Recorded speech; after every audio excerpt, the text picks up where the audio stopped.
semuanya itu as a matter of politics, as a matter of management, as a matter of strategi, as a matter of social. Ketika nggak ada kickback, itu udah pasti itu aja tuh, nggak jauh-jauh deh. Nama Lembong ini kan muncul ketika kemudian orang mulai mikir, berat ini Menteri Perdagangan, kita harus cari orang yang benar-benar berintegritas. Sebenarnya itu bahwa Thomas Lembong di periode pengemurusannya itu, dia mulai dari Januari 2016 sampai Desember 2016, dalam putusannya itu, dia menjabat di situ, tidak melakukan pengendalian harga, sehingga harganya itu melebihi dari standar. Sementara Lembong itu 2016 Juli itu dia udah nggak menjabat. Dia aja nggak tahu kapan Lembong menjabat, coba.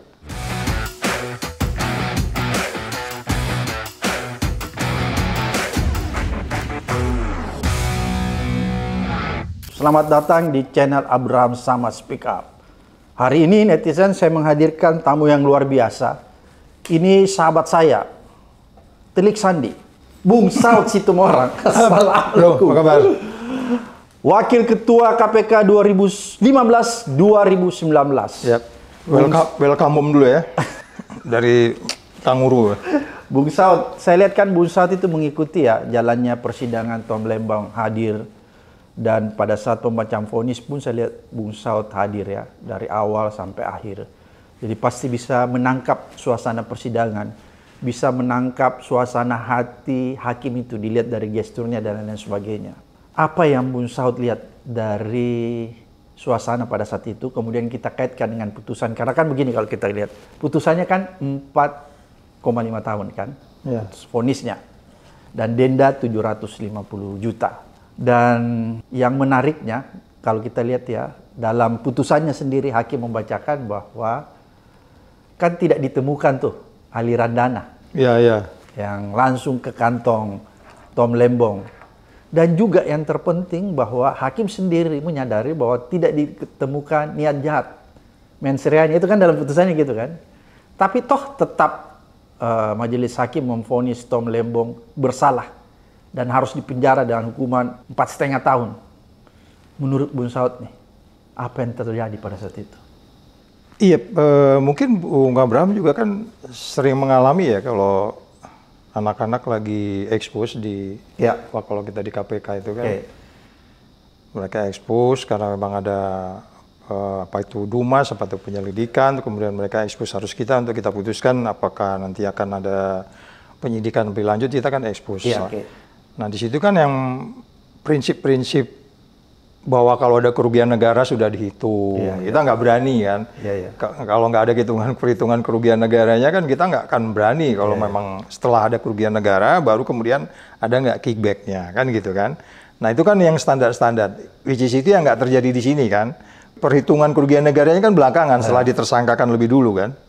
Apalagi kalau tidak ada mens reanya. Iya, apalagi sampai ke sana gitu. Jadi, tapi kalau lihat di sequence ya, aku kebetulan agak detail mendalami case ini. Mulai dari menteri sebelumnya sampai kemudian per hari inilah gitu. Apa yang terjadi di sequence itu gitu. Nah, memang kalau kita lihat kebutuhan gula, terus kemudian ketentuan yang diperlakukan di situ seperti apa, putusan menteri sebelumnya, putusan Thomas Lembong 117 tahun 2015 yang dia bikin kebijakan, kapan dia diangkat, apa yang terjadi sebelum dia diangkat, ya kan? Ya, itu kelihatan tuh banyak sekali kenapa si Gobel diganti.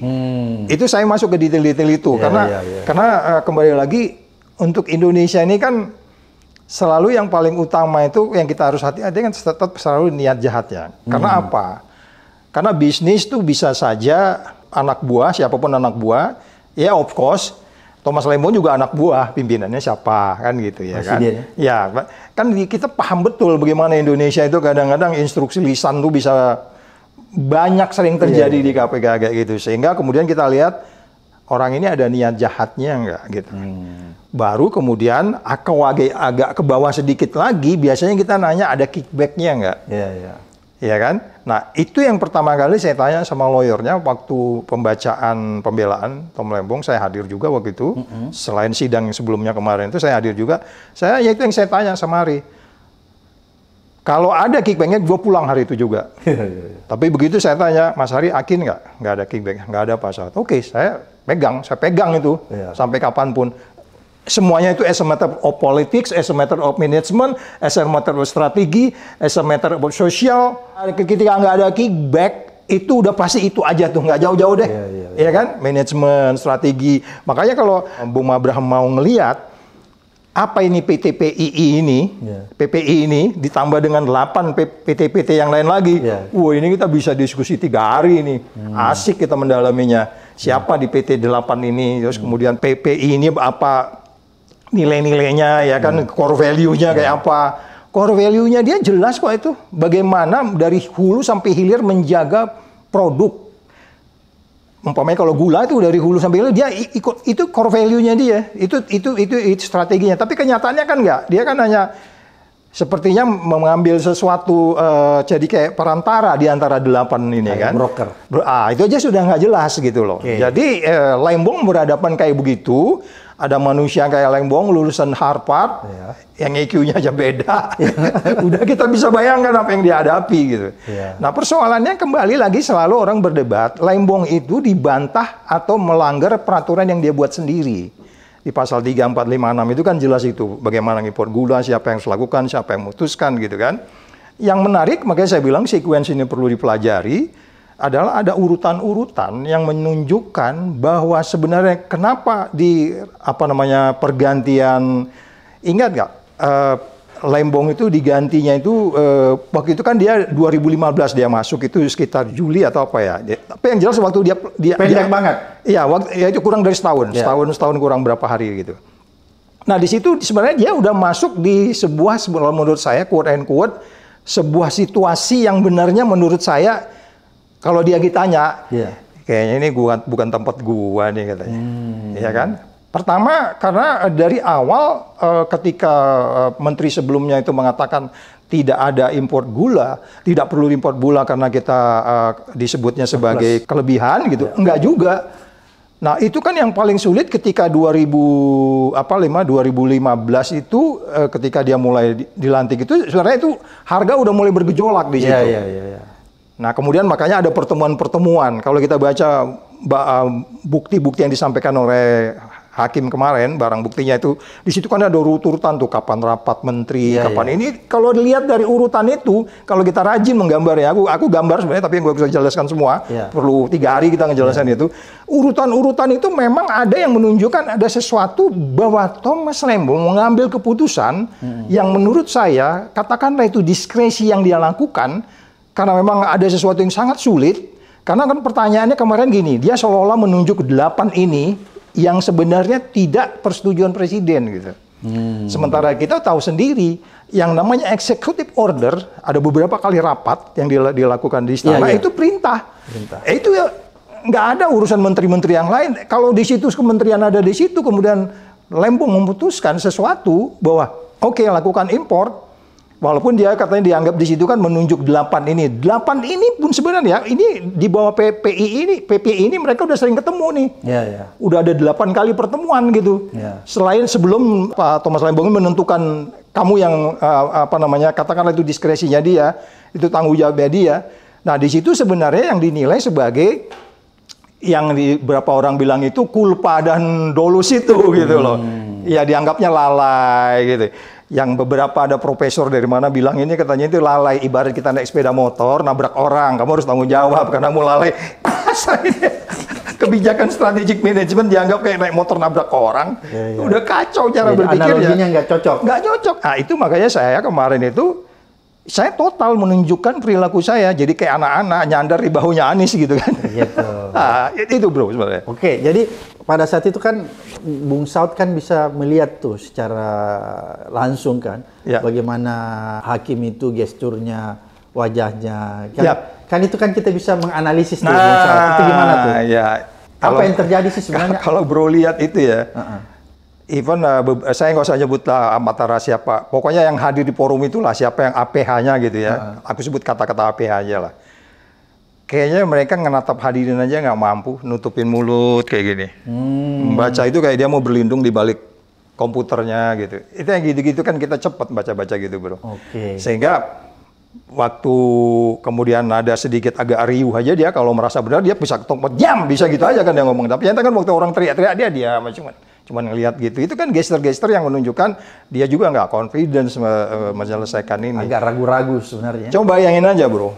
Salah satu putusannya itu yang memberatkan itu adalah disebutkan bahwa Thomas Lembong di periode pengemburusannya itu, dia mulai dari Januari 2016 sampai Desember 2016, dalam putusannya itu, dia menjabat di situ, tidak melakukan pengendalian harga, sehingga harganya itu melebihi dari standar. Sementara Lembong itu 2016 Juli itu dia udah nggak menjabat. Dia aja nggak tahu kapan Lembong menjabat, coba. Gila ya. Di sequence itu, dia bilang ini kan dari Januari sampai Desember 2016, Lembong tuh nggak tanggung jawab dianggapnya. Sedangkan Lembong tuh 2016 Juli sudah itu, selesai. 27 Juli itu, pas peristiwa 27 Juli itu. Yang kemudian ada beberapa diganti-ganti itu, Lembong ke BKPM, Anies diganti, terus kemudian Sudirman Said dipencelengi, terus siapa itu yang Rizal Ramli ya? Yang istilahnya, itu kan diganti-ganti semua tuh. Ya, menteri-menteri yang... Iya, itu tanggal 27 Juli itu, bro. Itu main-main loh, tanggal 27 Juli itu reformasi kan. Makanya ini gilingannya itu luas tuh sekarang akibatnya. Jadi di situ sebenarnya udah kelihatan titik balik dari yang kita sebut sebagai nawacita itu di situ sebenarnya. Iya. Itu kan dibuang semua tuh orang-orang berintegritas tuh. Oke. Jadi itu kelihatan.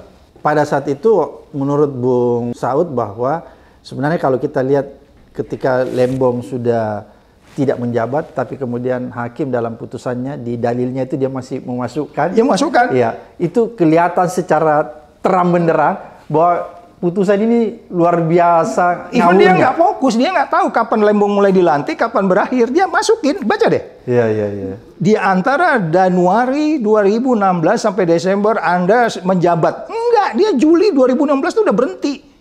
Juli, 27 Juli. Ingat benar gua Kuda Tuli itu, peristiwa Kuda Tuli. Jadi berarti hakimnya ini ngawur betul ya? Ya, boleh dibilang apa ya, bahasa yang lebih baik, ngawur atau logikanya lari atau kemudian nggak teliti karena tertekan, atau yang penting yang ngomong dulu aja lah, nanti biar aja pengadilan tinggi yang ini gitu, dia lempar bola aja kan. Biar aja pengadilan tinggi yang benar kan gitu. Teman-teman kan udah merupakan ini mengajukan banding kan gitu kan. Nah, jadi itu yang menurut saya ada banyak detail-detail yang sesimpel itu dia nggak baca. Apalagi bukti surat Pak yang disebut itu sampai ratusan tuh, sampai A, B, C, D, E, F, G, sampai W di bawah. Surat ini pertemuan di rapat kabinet itu kan ada semua tuh. Jangan-jangan dia juga nggak baca bahwa di sela-sela sebelum ditentukannya putusan Kementerian Perdagangan itu yang nomor 117 itu, di sini udah banyak peristiwa-peristiwa lagi. Dan pada saat menteri sebelumnya juga menjabat, itu sebenarnya sudah mulai ada gelisah. Karena waktu itu Lebaran itu, seingat saya itu sekitar Juli itu. Udah common sense kita Lebaran, orang Indonesia udah pasti tahu lah kalau bagaimana Lebaran, gula pasti seperti apa. Dan itu saya pikir mereka nggak sampai ke detail itu. Bung Saud, menteri sebelumnya Lembong itu siapa? Rahmat Gobel. Gobel. Ya, Gobel. Jadi Anda... Gobel memang nggak bikin kebijakan di situ. Dia nggak bikin kebijakan, nggak impor, nggak apa gitu. Tapi di periode dia itu sudah mulai ada bahasan-bahasan bahwa kita nih harus hati-hati soal kesinambungan pangan ini. Kan ini salah satu kampanyenya si Mr. Presiden waktu itu juga kan, bahwa ketahanan pangan segala macam itu. Dan kelihatannya, pikiran saya, mungkin ada seperti kayak struggling power ya, ini analisis aku ya, analisis boleh salah, sehingga kemudian dia dikeluarin, dimasukin Lembong di situ kelompok-kelompok orang profesional. Lembong kan nggak punya aliran kan, supaya netral gitu. Ya kita nggak tahu, makanya saya bilang 8 tadi perusahaan itu kalau kita background check 1, 2 itu kan backgroundnya macam-macam tuh. Ya Bung pasti tahu lah itu belakangnya. Ya kan? Nah, apa mungkin karena itu atau apa? Yang jelas menarik bagi kita ketika sang presiden memerintahkan Lembong kamu di sono, tapi hanya dikasih cuma 1 tahun. Mungkin karena dia perform di situ sebagai alumni Harvard profesional, dia tahu persaingan, dia tahu WTO, even putusan 117 yang dia buat itu paling atas pertimbangan World Trade. Bagaimana perdagangan dunia itu pertimbangan pertama itu yang menurut saya nggak dipahami oleh hakim, yang dibilang akhirnya dia apa itu kapitalis. Ya pasar itu ya pasar kapitalis. Lu baca nggak itu pertimbangannya? Dia bahkan udah ngomong di perputusan Kementerian Perdagangan 117 itu 2015, itu bagian atas itu aja pertimbangannya pertama itu bagaimana perdagangan harus dilakukan. Ya kita kan masuk G20, ya kan, WTO, Free Trade Agreement, itu kan semua pertimbangan yang bahwa itu semua mekanisme pasar gitu loh. Nah, soal kemudian memang jadi masalah adalah yang menarik nanti kita dalami di sequence menentukan yang disebutnya 8 perusahaan swasta ini, yang kemudian 8 swasta itu ngasih uang sekitar 105 sampai 108 rupiah per kilogram gula yang diimpor. Nah, waktu itu memang sebenarnya ada beberapa bukti juga saya lihat kan ini 8 perusahaan ini adalah 8 perusahaan pengimpor gula kan? Iya, yang rafinasi kan? Iya, betul. Yang kemudian mereka diputihkan untuk kemudian dilempar ke pasar atau ke industri gitu. Menjadi gula kristal putih. Dia olah menjadi gula kristal putih. Selisih itulah dianggapnya sebagai kerugian negara oleh perhitungan itu gitu. Oke. Ya. Padahal kan Bung Saud tahu betul nih sistem cara menghitung kita tentang kerugian negara. Ketika Bung Saud lihat tuh putusan tentang kerugian negara, apa yang ada di kepala Bung Saud tuh? Pertama, saya orang audit sendiri nggak mungkin BPK nggak ngaudit. Karena semua BUMN itu diaudit oleh BPK. Itu satu.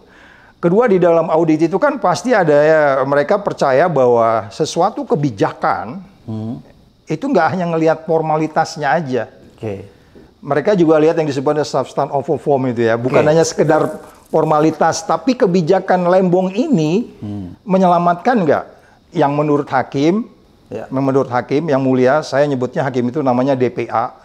Apa itu DPA? DPA itu Denny, terus Purwanto, sama Afil ya. Jadi bukan Dewan Pertimbangan Agung? Enggak, aku singkat namanya, aku apalin namanya, gue lihat tuh ini Denny. Jadi berarti Bung Saud sudah profiling orang. Udah lah, harus wajib. Jadi tahu latar belakangnya mereka semua. Oke. Aku menyingkatnya DPA. Ada masalah nggak mereka? Nanti kita cicilin deh. Direkam. DPA ini kan mereka bertiga mengatakan bahwa ada kerugian yang menurut hitungan mereka juga nggak konsisten dengan hitungan sebelumnya kan dari yang dibuat oleh jaksa. Jadi kalau kita baca putusan-putusannya yang hal-hal yang memberatkan itu, selain tadi nggak cocok time-nya, terus kemudian ekonomi kapitalis, dia ngomong juga Pancasila, UUD 45. Dia nggak ngerti di UUD 45 itu presiden itu paling tinggi. Presiden udah perintahkan sama Lembong lakukan itu. Even perintah lisan itu udah executive order, dia lakukan itu gitu. Jadi tapi dia kan nggak paham di situ. Mereka nggak ngerti bahwa bagaimana sebenarnya dalam kalau dia mau bikin pasti akan bingung juga. Sistem presidensial kita kan presiden merintahkan menteri gitu. Jadi pertanyaan tadi bro itu bahwa kerugian negara. Ya, kerugian negara tadi itu yang saya sebut substance of form, kemudian itu juga dilakukan setelah penyidikan dimulai. Itu nggak pernah terjadi di tempat kita kan, bro. Kita paling nggak berani kan? Kalau nggak ada kerugian negara kita paling takut tuh. Pasti kita tidak naikkan. Ya, udah pastilah. Ya oke lah, kita bisa debat kenapa BPKP dan BPK gitu. Itu kan mereka selalu debat. Ini kan kita selalu siapa yang duluan aja bisa menemukan. Kembali lagi keyakinan penyidik juga kan, bukan kita ini. Jadi di situ saya melihat dari awal pun kronologisnya udah nggak benar karena itu prinsipnya, karena yang kita mau cari kerugian negara baru kickbacknya. Jadi bagaimana dia bisa menjelaskan ke publik? Ambil dulu, baru urusan belakangan gitu kan? Itu kan udah nggak. Ya kan? Jadi menurut Bung Saud sebenarnya kerugian negaranya dia tidak temukan, apalagi kita bicara tentang kickback ya? Iya, kan itu terbukti kan bahwa hitungan hakim sama BPK nggak cocok kan gitu, karena mereka waktu itu hitungkan dengan pajak. Pajak itu kemudian diketawain sama bagian pajak. Pajak itu kalau ini ada yang yang ditinggikan atau di markup atau markdown kan, ini nggak ada di markdown, nggak ada urusan sama kami, nggak ada urusan sama pajak kan kan. Gitu. Jadi itu yang menurut saya dari awal juga mens rea penegak hukumnya justru yang kita pertanyakan. Di putusan itu sendiri diakui ya bahwa dia belum menemukan mens rea-nya. Di putusan hakim itu kan. Ya, makanya bagi orang-orang yang sedikit mendukung kebijakan itu, mereka masuknya itu bahwa ini kelalaian gitu. Jadi kelalaian itu nggak boleh dimaafkan. Ya dia dengan mengumpamakan orang naik motor nabrak orang di pinggir jalan karena dia nggak fokus, orang itu harus diadili. Mas perumpamaan itu. Jadi begitu analisisnya sehingga dia menghukum Tom Lembong ya. Itu pertimbangannya hakim kira-kira. Ya itu dia. Yang disebutnya kulpa itu lalai. Lalainya di mana? Orang dia memerintahkan kok. Katakanlah ya, ada yang 8 itu pun walaupun mereka udah bertemu, kalau menurut saya, dalam pikiran saya, dari mana juga Lembong tahu 8 nama ini? Yang menurut dia putuskan ini yang akan melakukan import koordinasi dengan PPI. Itu satu. Kedua, sangat common sense kalau umpamanya di depan itu juga ada urutan-urutan pertemuan sebelumnya. Nggak mungkin juga dia nggak cross-check. Dia juga nggak pernah ketemu dengan orang itu. Bahkan di persidangan disebutin, gua nggak pernah ketemu orang itu, gua nggak kenal orang itu gitu. Kecuali, jadi kelihatan konflik of interest-nya nggak ada. Kecuali kalau dia pernah ketemu, bisa ada dugaan-dugaan. Iya, katakanlah pun tidak sengaja ketemu di kamar mandi gitu. Hotel aja itu dia curiga, itu kan modus itu ya kan. Tapi itu kan nggak ada. Karena bukti bahwa dia pernah kontak, tapi dia ngasih nama katanya kepada staf khususnya itu. Cuman staf khusus itu pun kemudian ngomonglah ke PPI-nya ini untuk kemudian sebagai mengkoordinir itu gitu. Jadi sekali lagi ini semuanya saya bilang di bagian depan ini as a matter of management, strategi, struktur, skill, staff. Tapi value yang ada di kepala Lembong tuh clear ya. Kan itu yang penting dulu ya. Iya dong, makanya mens rea hakim nggak bisa buktikan kan. Karena begini, value yang ada di kepala itu yang menentukan mens rea. Yes, gitu ya? Dan itu yang nggak bisa dikalahkan dari Lembong. Kamu boleh, Pak Abraham bilang strateginya, wah ini strategi bisa berubah-ubah lah ya, itu apakah lewat perintah presiden atau harus rapat menteri dulu, ya kan? Padahal ini gulanya juga belum tentu untuk industri semua karena harus saja izin perindustrian. Tapi yang jelas presiden perintahkan stabilkan harga karena ini Lebaran itu sangat yang gitu. Dan itu dia lakukan. Kemudian hakim bilang itu ternyata sudah diimport itu. Harganya nggak turun juga tuh. Diimport aja harga nggak turun, apalagi nggak diimport. Logikanya kan jadi lari kan. Terus apa hubungannya? Oh kamu nggak menata. Terus Lembong suruh natain itu orang-orang dagang itu di situ. Ya PPI sebagai BUMN Anda harus leading dong, yang bisa mengorganisir semua 8 perusahaan ini. Dia yang leading sektornya. Iya, itu pokoknya. Dan itu lihat dari ininya kok, dari core values-nya dia, terus kemudian misi organisasinya PT PPI itu udah jelas di situ dia memang semua perdagangan dia lakukan. Tapi nyatanya kan dia tidak melakukan, dia hanya ngambil apa yang tadi istilah kita tuh, ngambil selisih dagang aja, selisih jualan gitu. Karena memang dia nggak punya fasilitas, dia pabrik gulanya nggak punya, yang 8 ini kan punya. Nah, sehingga mereka melakukan semuanya gitu. Jadi seharusnya kalau begitu, harusnya tanggung jawab itu ada di PPI ya? Ya, jadi itu Menteri BUMN-nya harus mengawasi. Jadi itu kalau kita lihat kalau kita bicara top down-nya ya, pimpinan yang paling atas bagaimana ke bawah ya, kemudian ya bagaimana menjabarkan perintah presiden. Karena gini, kalau pikiran saya gini loh, Bung Abraham pernah ngebayangkan nggak tiba-tiba kita itu butuh gula jadi 5 atau 4 kali lipat dari yang kita perlukan. Karena waktu itu mungkin anak-anak jadi libur di rumah makan es krim banyak-banyak sehingga kebutuhan gula kita dan bulan Ramadan. Bulan Ramadan kan? Tapi itu kan kita bisa tebak kan? Ramadan kemarin nggak mungkin penduduk kita tiba-tiba jadi 500 juta kan? Kita punya tren kan? Kita punya tren bahwa ini akan per tahun itu paling banyak itu kita rata-rata ikut industri dan rumah tangga itu umpamanya 6 juta ton. Ya kan, di Lebaran itu pasti akan ada fluktuasi. Itu kan tren itu bisa dibaca semuanya. Bisa diprediksi ya? Iya, nggak ada hal-hal yang sulit di situ. Menjadi sulit ketika tadi itu bahwa Anda memiliki sebuah persoalan menata bisnis dengan adil, menata bisnis dengan kompetitif, konflik of interest, kepentingan pribadi, kepentingan kelompok, ya itu menjadi ruwet. Nah, itu yang saya pikir ada di kepala Lembong waktu itu. Kenapa agak lama sebenarnya dia, mulai dari Juli sampai kemudian dari Juli itu, Pak. Dia kan dilantik 27 Juli itu kan, yang pindah ke itu kan. Selesainya itu ya. Dari 2015 sampai 27 Juli itu.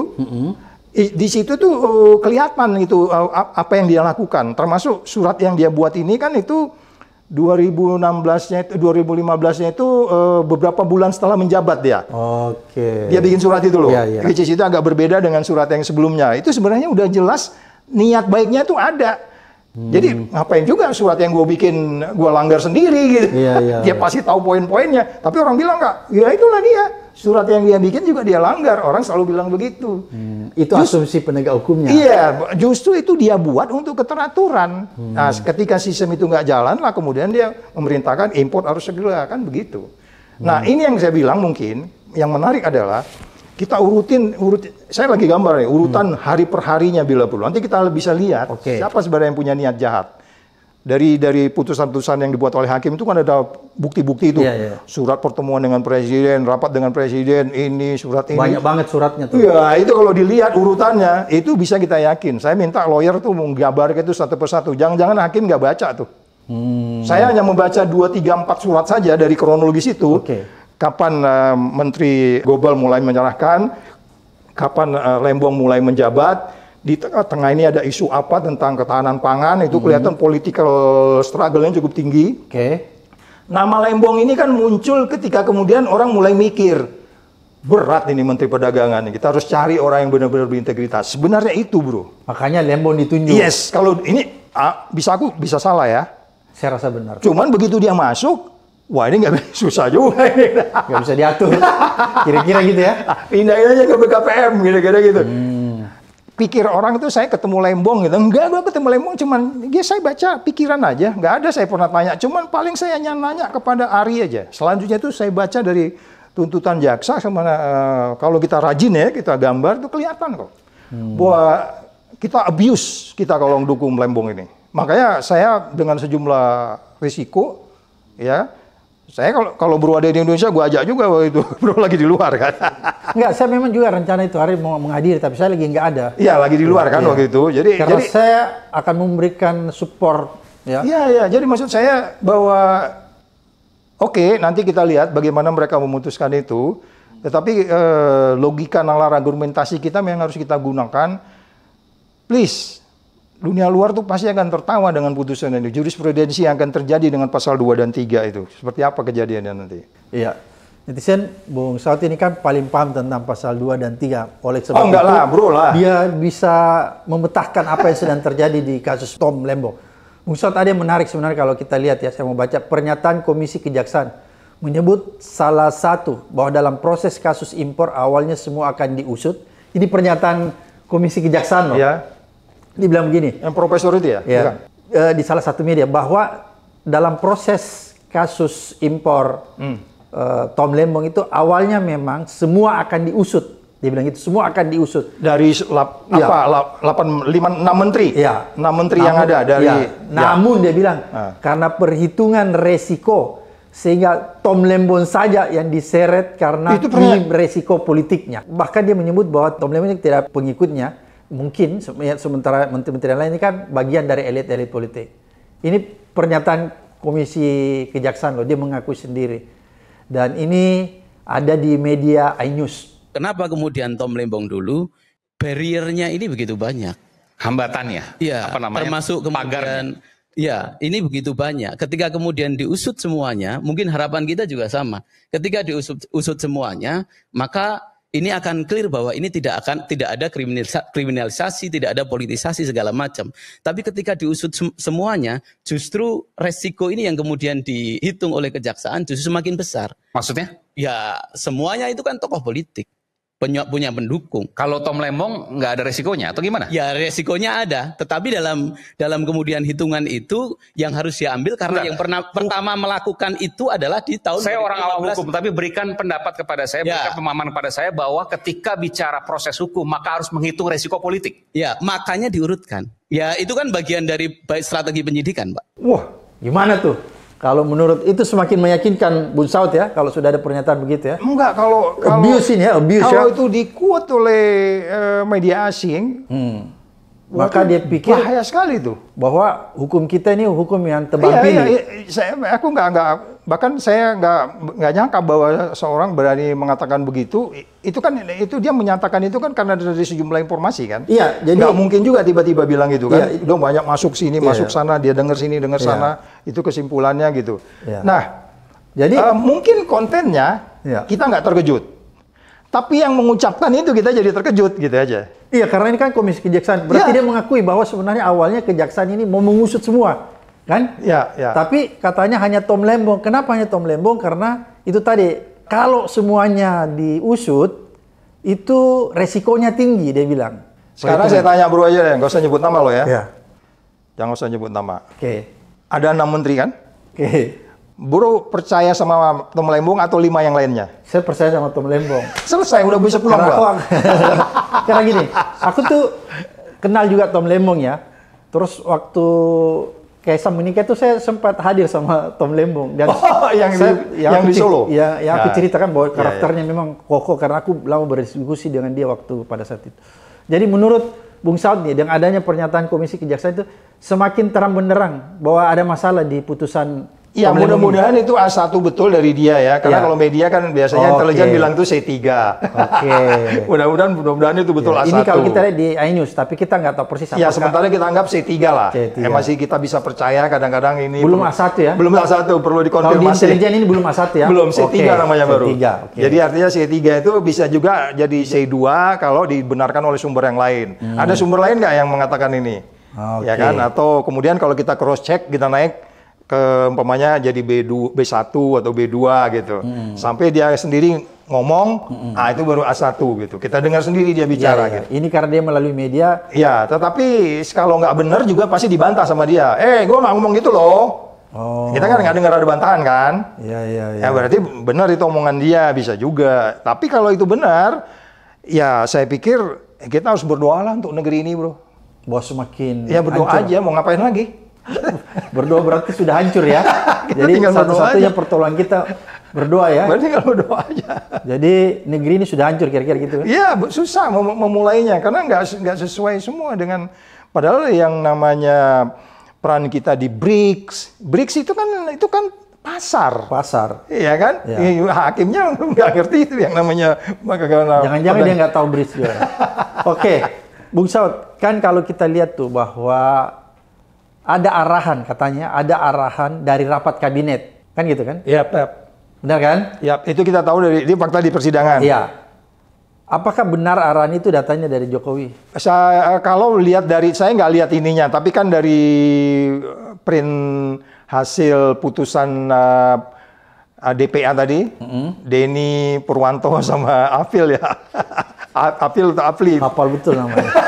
Sudah di profiling. Putusan mereka di situ kan ada semua bukti-bukti di situ, banyak sekali surat itu. Kalau kita lihat kronologisnya, memang di situ ada hasil rapat ini bahas mengenai ini, gitu. Ada disebutnya. Ya nggak mungkin juga di situ mereka rapat di situ cuman bicara-bicara harga, pasti kan follow up, berarti ada kebijakan. Jadi ada surat rapat kabinet ya? Ya, lakukan ini, dan Lembong selalu bilang juga dia pernah ketemu, bahkan kalimat dia pernah bicara di Bogor juga kan, ada katanya di pertemuan di Bogor.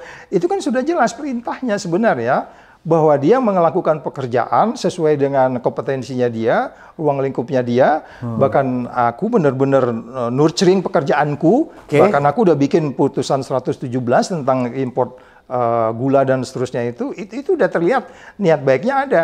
Kalau nggak ada diem aja, dia main aja di peraturan-peraturan yang nggak ada itu gitu.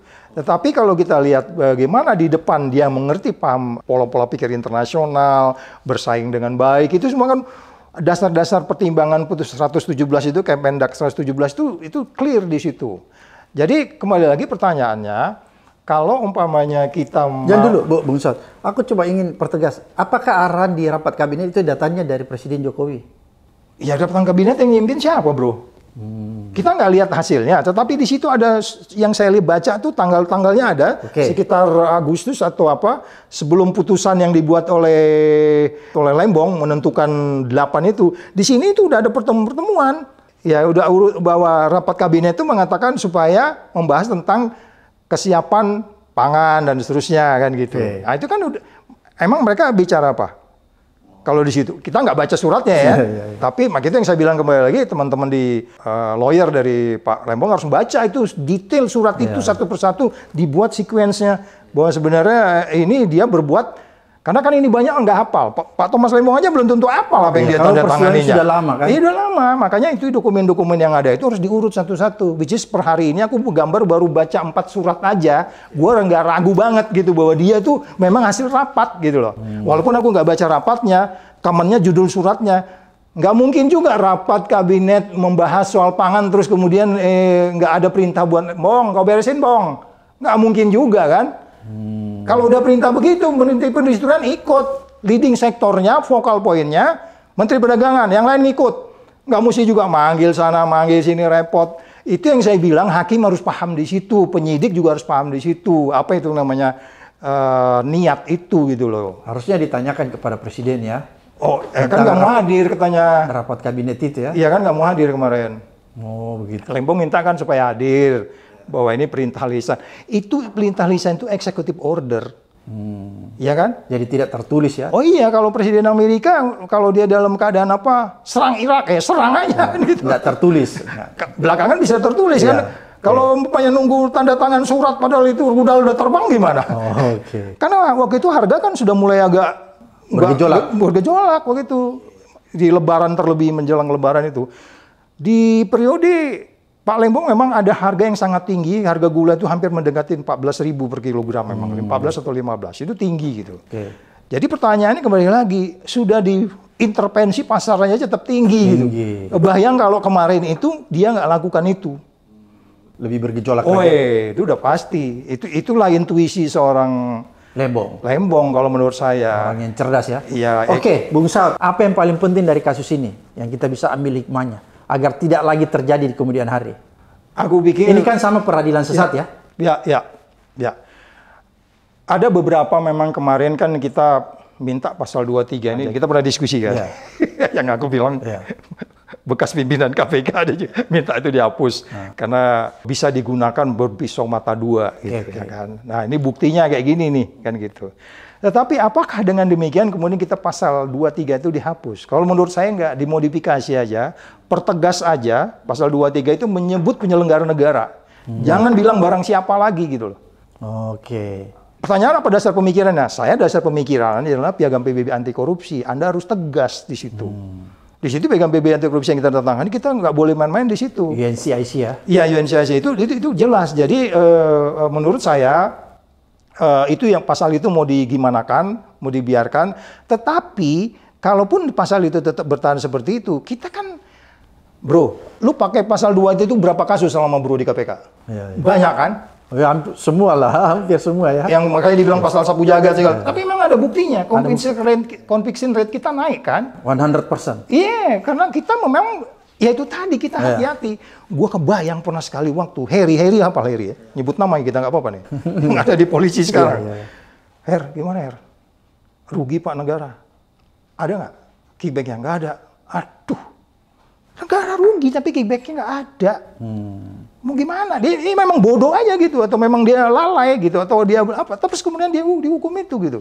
Tapi secara keseluruhan kerugian itu juga kan tergantung case-nya.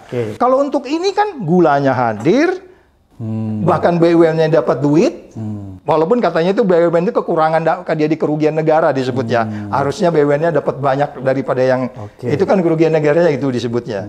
Jadi sekali lagi pasal 23 ini kita mau apakan? Nah sekarang makanya saya bilang kalau kita mau bicara tugas Prabowo, Anda fokus pasal 23 ini akan menyasar semua menteri-menteri Anda nih. Kalau ini dijadikan jurisprudensi, ya kan, ngirim perintah pakai WA aja jadi masalah ini bisa. Ya kan? Semua presiden, semua menteri sama menterinya pakai WA sekarang itu kan. Kalau WA-nya udah dihapus nggak ada bukti itu. Nah, jadi maksud saya ini jangan dianggap main-main ini pasal 23 ini. Case Tom Lembong ini harus kita anggap serius supaya nggak ada abuse of power dan nggak ada politicking. Nah, ini yang menurut saya tantangannya. Jadi sekali lagi harapan kita semua perguruan tinggi di Indonesia lakukan eksaminasi kasus ini supaya kita bisa yakin betul bukan Abraham Samad dan Saud Situmorang yang ngaco. Iya dong, kita berdebat loh di sini. Gua bisa gila juga, bro. Gua bisa bodoh juga. Pastilah lebih pintar profesor-profesor di luar negeri, di dalam negeri gitu. Silakan Anda eksaminasi kasus ini, kita lihat. Tapi keyakinan kita bahwa apa yang disebut sebagai actus reus dan mens rea itu satu pasangan yang harus ada. Which is itu nggak ada di sini, gitu bro. Luar biasa netizen, apa yang disampaikan Bung Saud ini membuka mata kita lebar-lebar ya, sekaligus mengedukasi kita tentang sebuah kasus yang menggemparkan, yaitu kasus yang kita duga terjadi peradilan sesat terhadap Tom Lembong. Sampai ketemu di episode berikutnya di Abraham Samad Speaker.